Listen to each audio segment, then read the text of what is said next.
All right, so today I'm going to talk about an intervention strategy which we call video modeling. So I'm going to talk about what I've found to be a very effective strategy. And I'm going to focus more on how it's been an effective strategy with students who have ASD, or better known as autism spectrum disorder. So I first want to rewind to 2008, July 1, my first day on the job as an administrator. And I had a voicemail from a parent, a very direct parent, that said, I hope that you're the new person that can actually figure out how to help my child get into the classroom, because the first 3 administrators before you have not figured this out. And so I sent an email right away asking about this student. And I was told that this was a child who had autism, a very intense case. 12-year-old boy at this time, about 6'1", and was very physical. And so as I did a little more investigation, I was told that he did very well at home, he did very well in the car, he did very well in the classroom, but getting him from the car to the classroom every morning was the biggest challenge. And so as I did some investigation, I found out that the strategy for the last 2 years was to send a one-on-one assistant into the car and to wrestle him out of the car and down the hallway. So I knew that probably was not the strategy that we wanted to look at. So I thought back to some of my own training, and one intervention that I'd learned about the previous year was video modeling. And so I thought, how can I bring this to maybe help with the situation? So what is video modeling? We have video modeling and we have video self-modeling that I'm going to talk a little bit about today. So video modeling would be taking some pictures or video recording of adults or peers showing expected behaviors to help different children. Video self-modeling, which has been found to be even more effective, is using that actual child in the video to show them their own expected behaviors. So if we talk about that more effective strategy of video self-modeling, there are really 2 main categories. The first category we call positive self-review. So if you think about positive self-review, that is looking at a behavior or something that you've been able to do but maybe have lost it. So I'm going to use the example of golf. If I wanted to really look at my golf swing and be as effective as a person like maybe Derek Joel, then I would have to take a lot of raw footage over time and continue to video record my swing over and over and over, because on any average day that I golf, probably 1 out of every 1,000 times I hit the ball, it actually goes where I want. So I would record hours and hours and hours of golf looking for that one time that the ball actually hit the fairway. And then I would delete all other types within that video, and I would just focus on that swing over and over and over to see what mechanics worked out for me. So if we go back to John, what we were finding was there were certain parts that he did effectively, but couldn't put it all together. So the first type is that positive self-review and finding that one skill that you've been able to do but maybe have lost. The second type, or second category of video self-modeling that we found to be much more effective with John is called video feed forward. Video feed forward is you can do different parts of the sequence, you just can't put them all together. And so what we were finding was, in John's case, coming in the car was not a problem. Even at times, getting out of the car he could do. Getting to the door was an issue. Sometimes when he got to the door, we could get him to the classroom, but we couldn't piece it all together.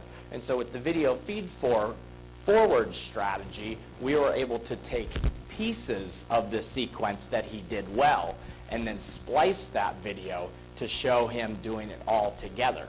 Now during that time, there were also different people that were acting as hidden supports with visual cues on the side, and we were able to crop them out so that when John looked at the video, he only saw himself doing everything effectively. So why would we do it? We do it because we have a lot of students on the autism spectrum. We also have a lot of students not considered on the autism spectrum that have social skills deficits. And we also know that this is a very simple and easy way to use technology that causes less anxiety for many students. We know that technology is a preferred activity for many of our students on the autism spectrum. So they'd love to sit down and look at a video versus having to have that adult human interaction, more words as we're talking to them, that causes more anxiety. So this is a very simple way to create an independent intervention for them. When do we do it? We do it with kids that we know have social skills deficits. We work with their teachers, and it's when other things aren't working. And so this is a very easy way to intervene and help. How do we do it? Well, first we have to target what specific behavior are we struggling with. In John's case, we knew it was transitions. And we knew that just telling him what he should do wasn't working. And so we thought he loved looking at videos. He actually watched videos all the way to school. And so we worked with his parents and said, why not actually have him watching a video of himself on the way to school on how to effectively get out of the car and into the building and into his classroom? And the parents said, oh, that seems like a novel idea. And we started to see great effects with that. Types of technology, that's where I think we've come so far. That was in 2008. I had to go down to the library and get our little digital recorder that there were only 3 in the classroom, or 3 in the school. So I had to check that out. That was a big deal because people like to use them. And just the capability of me to have that ready to go, to work through the video, this big digital camera. Now, I've got my handheld device at any time. I can pull out my smartphone, I can use an iPad, I can use an iTouch. It's very easy to create videos and splice them and delete and add. If you were to get on your app store right now on your smartphone and type in social skills instruction, you're going to find 800 to 900 different apps, usually a small fee, to create a social skills lesson. That may already be done for you at different ages of kids. You may also see that you can customize it. I wish that would have been around when I was trying to create this intervention. Is it only for ASD kids? Most of the research has been done with ASD kids because we know those are kids that definitely have the social skills deficits. However, two times that I've used it, we're starting to use in the PBIS schools as we're trying to show throughout the schools, throughout the classroom, the lunchroom, the hallway, of what are expected behaviors, and who better to show expected behaviors than the actual kids that we are asking to show those behaviors. And so we've started using some video modeling with that. The other time that you've probably used some video modeling or seen video modeling is when we ask teachers to videotape or record themselves. And why do we do that? Because we feel that that's an effective strategy for them to actually see what's going on in their classroom, and if they want to make tweaks. Nobody really likes to do that.